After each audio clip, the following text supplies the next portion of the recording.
Welcome to Influential Entrepreneurs, bringing you interviews with elite business leaders and experts, sharing tips and strategies for elevating your business to the next level. Here's your host, Mike Saunders. Hello and welcome to this episode of Influential Entrepreneurs. This is Mike Saunders, the Authority Positioning Coach. Today we have with us Michael Rozbruch, who's the founder of Roz Strategies, and that's a tax resolution focused coaching and training company. Michael, welcome to the program.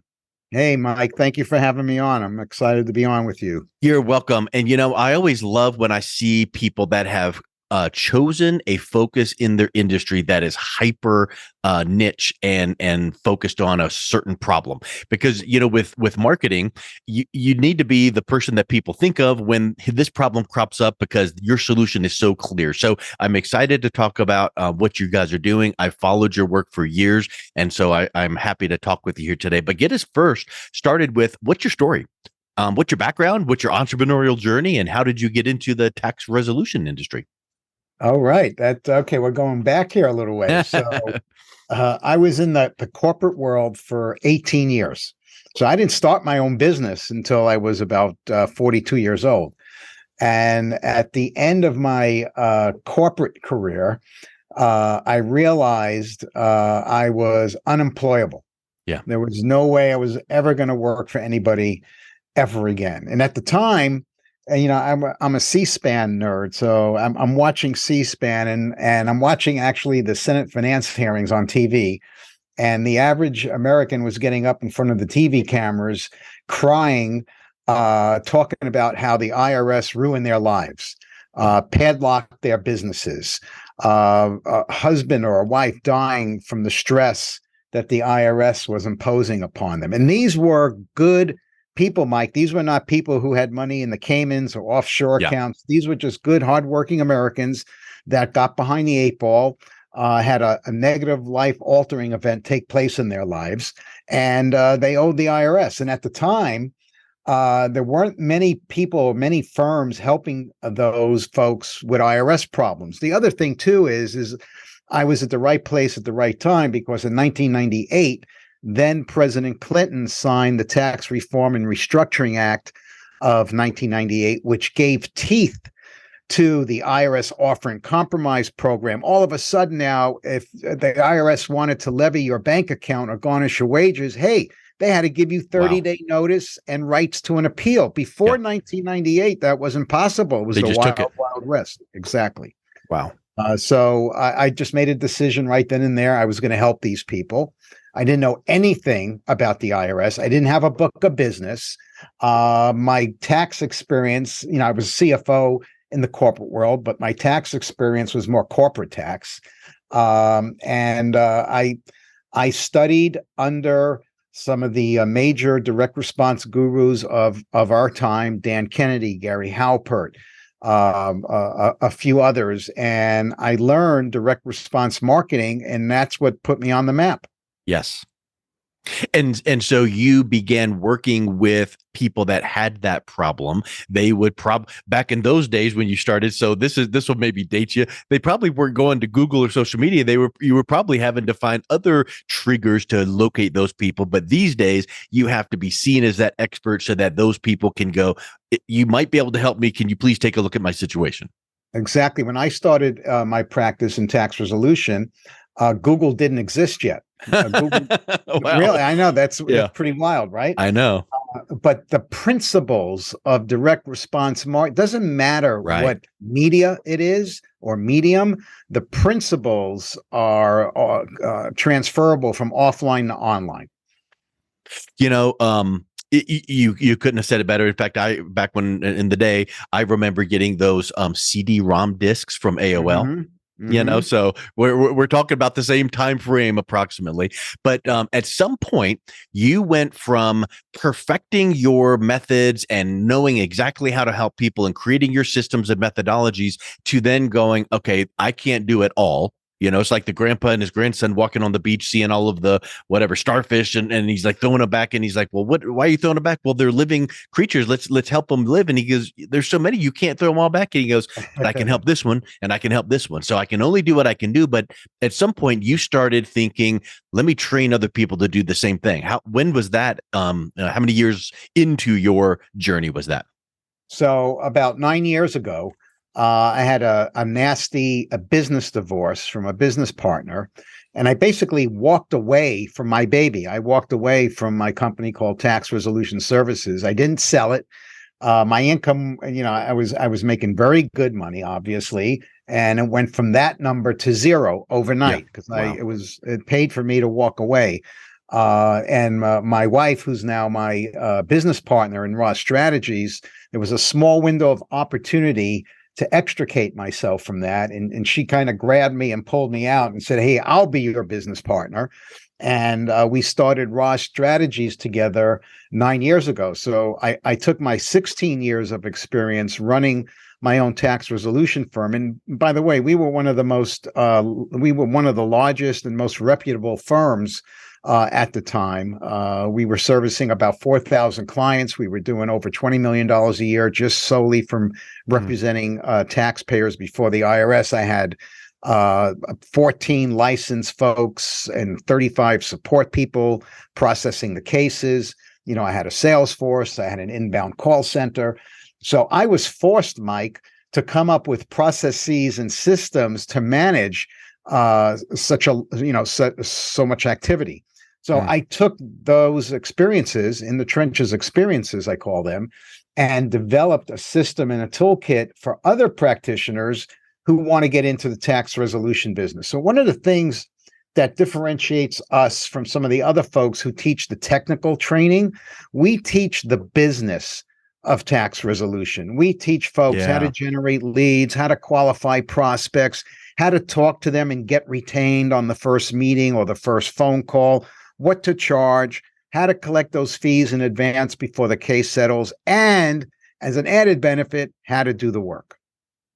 It's interesting what you just described there is like flipping the table. And most of the time it's like, let me teach you all the ins and the outs of, but without diminishing the power of what the work is. Most of the time it's probably something where it's like, okay, here's this flowchart, blueprint, checklist. Here's how to do the things. Yeah. But it's similar to when you go to law school, medical school, and one of the doctors or lawyers wants to start their own practice. They took 0 courses on how to grow a business, sell, market. And so that's what you're doing. You're allowing them to get the experience. Most probably, I would only assume, and I don't know the answer to this, but maybe one of your students that gets a deal and closes it, and they're like, okay, Michael, now what? And you're like, don't worry. We got a back office to help support you, walk you through the process, and help you deliver the results for your client. Exactly. I'm a CPA by education and training. But one of the things I realized that most enrolled agents, CPAs, and attorneys, and I don't like to say it, but it's the truth, are some of the worst business people in the world. They're great technicians.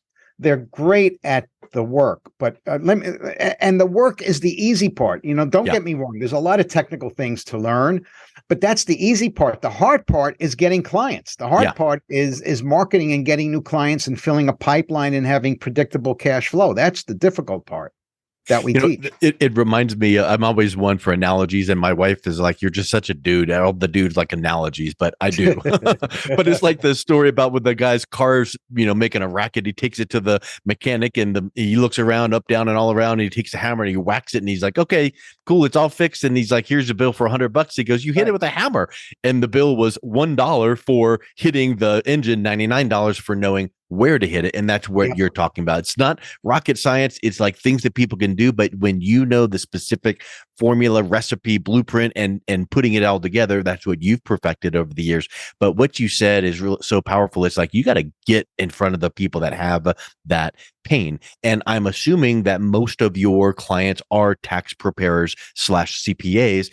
And wouldn't someone say, oh, wow, let me just go for the low hanging fruit of, let me just get bookkeeping or tax prep clients. And then when the need arises, I'm going to, have someone go, wow, I got an IRS letter. And then I'm going to take that case. But you say you should start at the top and find the people that have the tax resolution problems. And then when you solve that, isn't it just like a lay down to go, let me chat with you about some other things we can do?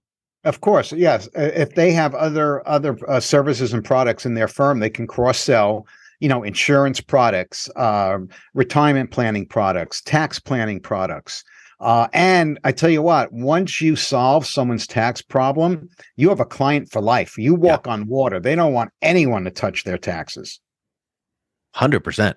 Because you've proven yourself with something that is above and beyond the traditional, anybody can go online and fill out this and do a tax prep and you see the commercials on TV. But I think that's a big thing, is when someone really solves that pain, that problem, because people are motivated to go away from something that causes pain, and they're motivated to go towards something that gives them pleasure. But the strongest motivator is getting away from pain. Yes, absolutely.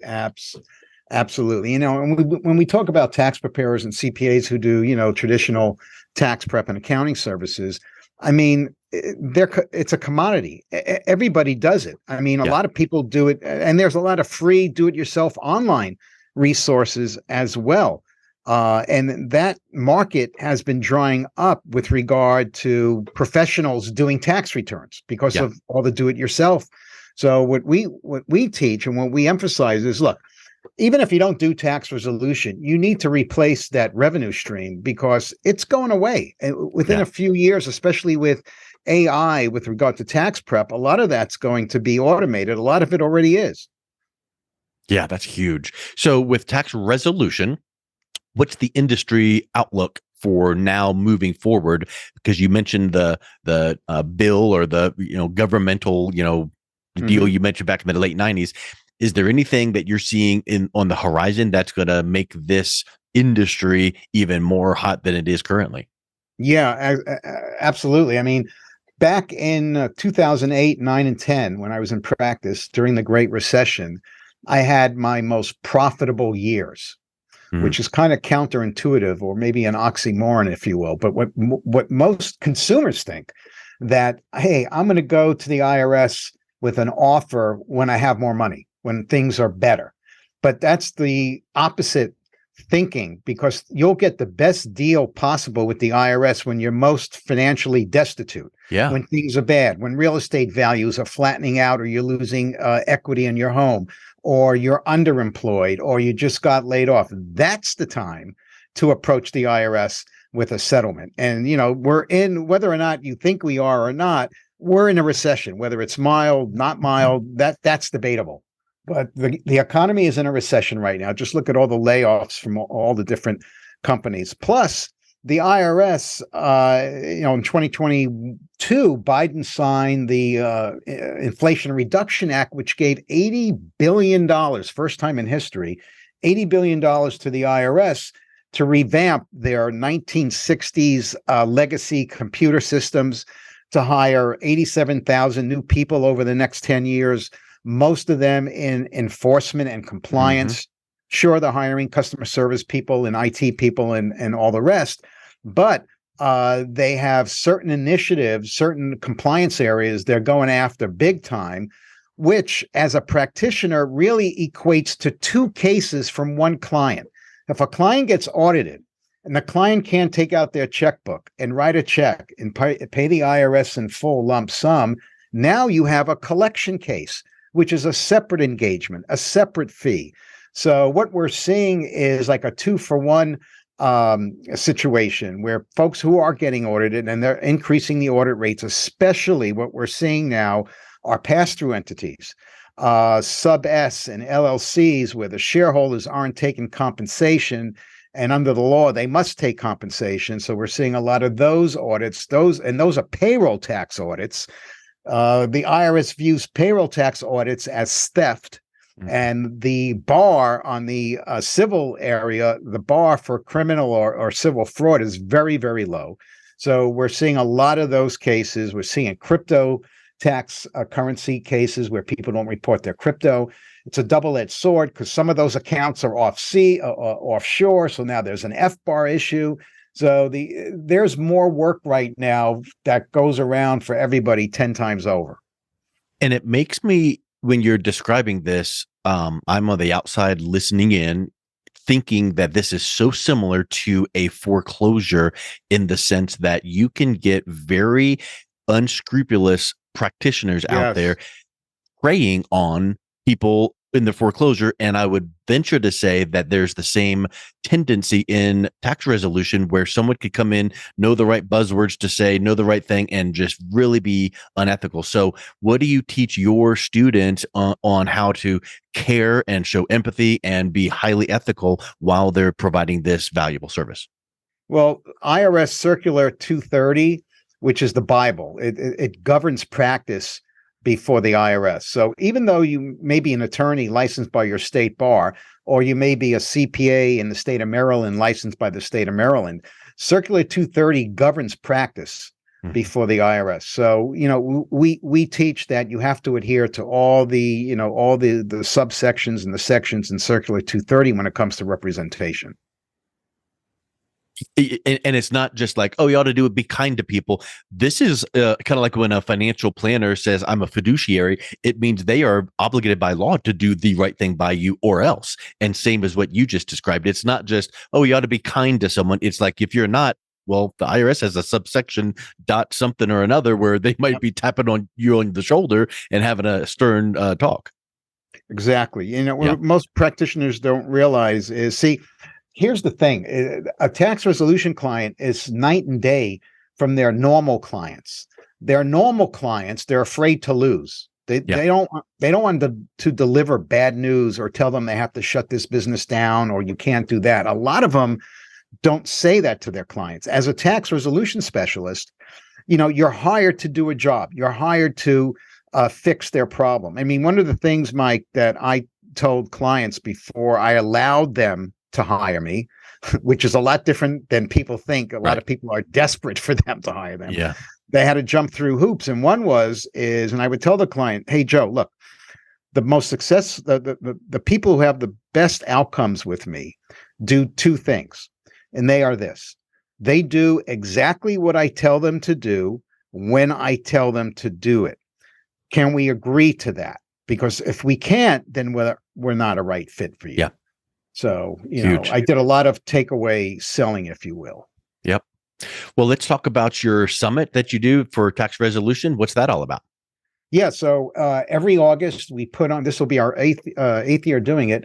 We put on what's called the Tax Resolution Annual Success Summit. It's virtual, so you don't have to get on a plane or a hotel or get a pet sitter. And it's 3 days of myself and some of our guest expert speakers training you on the tax resolution domination system, which is one of our core signature products, which is the business. I call it a business in the box. It's the business of resolution. For example, on day one, you're going to learn the latest marketing strategies that are working today that no one else is going to talk about. On day two, you're going to discover how to take someone through a consultation and getting a check, getting retained on the spot, or a credit card on the spot that everybody gets wrong.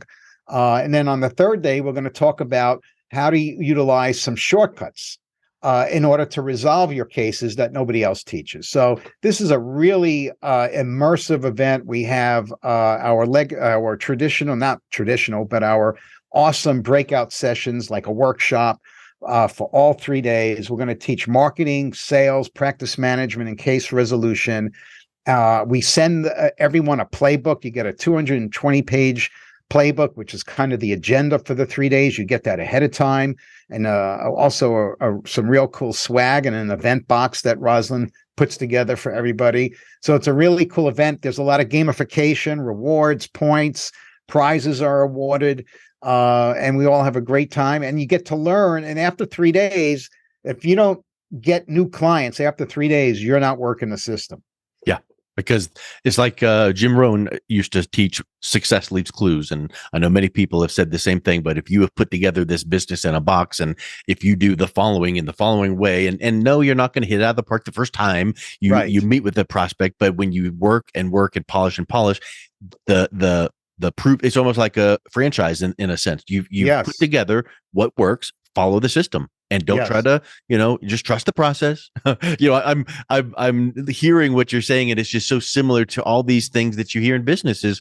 You know what? Yes. If you don't want to just start from scratch, go get a franchise. Well, a franchise Exactly. could be 250,000 just to get the right to work with them. I'm Exactly. sure that you don't charge anything near that, but yet you've given them success blueprints to follow so that then they can become successful. So I think that is spectacular. And the people these days, it's wonderful to be in person, and I love that. But boy, offering that virtual ticket and the ability to learn from people that are already doing it, I think that is just spectacular. Yep. Thank you, Mike. Yeah, we have a great time. I love putting it on. Last year we had close to 1,000 attendees, and we're shooting for that again this year. Awesome. Well, Michael, it's just been such a pleasure talking with you about this really critical industry. If someone is interested in learning more and also learning more about the summit, what's the best way that they can reach out and connect with you? Right. Two ways. You can go to the website, which is rozstrategies.com/summit. Or you can call the office if you want, speak to one of our client care executives, and that's 888-670-0303. Excellent. Well, thank you so much for coming on. It's been a real pleasure talking with you today. Thank you, Mike. Pleasure being on with you. You've been listening to Influential Entrepreneurs with Mike Saunders. To learn more about the resources mentioned on today's show or listen to past episodes, visit www.influentialentrepreneursradio.com.